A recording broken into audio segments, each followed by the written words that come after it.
Bonjour à tous. Aujourd'hui, je vous propose de réfléchir ensemble à une parole de Jésus que l'on trouve dans l'évangile de Marc au chapitre 13, verset 31. Jésus dit: Le ciel et la terre passeront, mais mes paroles ne passeront pas. Jésus reprend ici un thème qu'on trouve déjà dans l'Ancien Testament en Ésaïe 51,6 où il est écrit: Regarde là-haut vers les cieux, puis en bas sur la terre, les cieux s'évanouiront comme une fumée, la terre partira en lambeaux comme un vêtement, et ses habitants tomberont comme des mouches.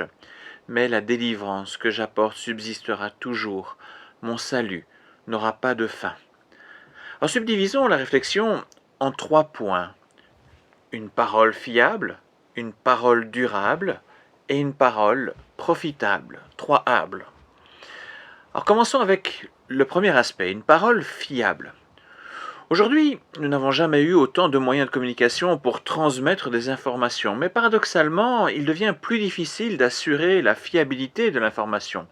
À côté des informations valables, nous sommes submergés de fake news, d'informations fausses, qui ont trouvé, en fait, dans les réseaux sociaux, des canaux de diffusion idéaux. Les membres des réseaux partagent quasi à l'infini des informations sans aucune mention d'auteur ou de source qui permettrait d'assurer la pertinence et la fiabilité. Et des opinions se font et se défont au gré de ce qui circule sur la toile. Cependant, face à cette volatilité des informations, le Seigneur a mis aussi dans nos mains une parole fiable, une parole qui, même si elle peut être surprenante, même si elle peut désarçonner, laisser des questions sans réponse toujours claire, reste néanmoins une parole vraie, une parole qui sonne juste à notre cœur. Il est vrai que Dieu ne nous révèle pas tout.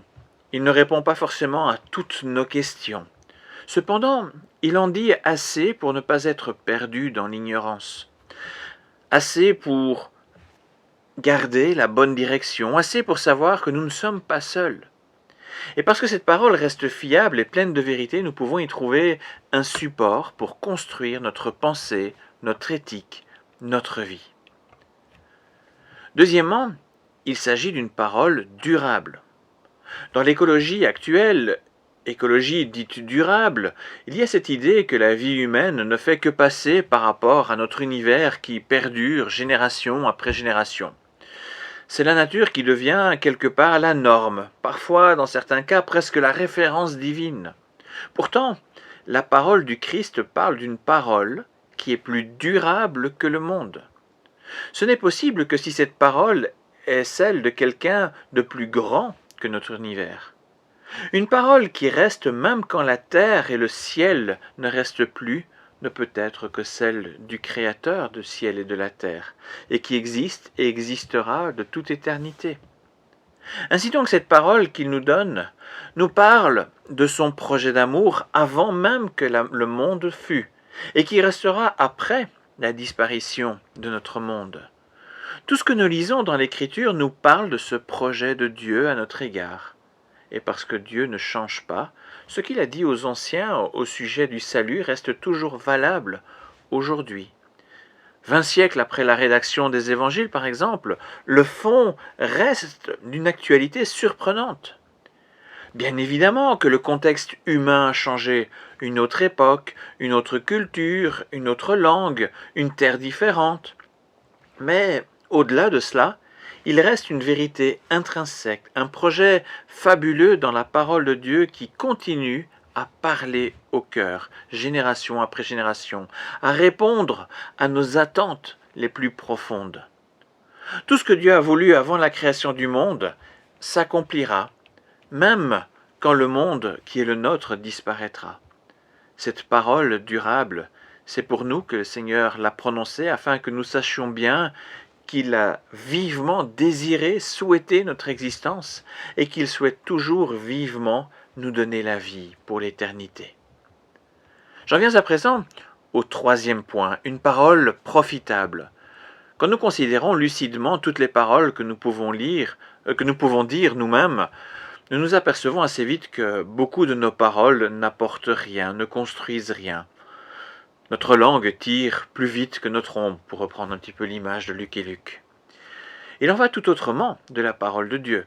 Il ne prononce aucune parole en vain, aucune parole qui ne se réalisera pas. Tout ce qui est dit dans l'Écriture est vrai et reste vrai jusqu'à l'accomplissement de ce qui fut annoncé. La parole de Dieu est donc une parole efficace, une parole profitable à chacun de nous. Aucune de ces promesses ne reste lettre morte. Tout ce qui est dit reste efficace pour nous, même si cela a été dit il y a longtemps. Ce que Dieu a dit du soutien et de l'amour qu'il nous donne est toujours valable pour nous.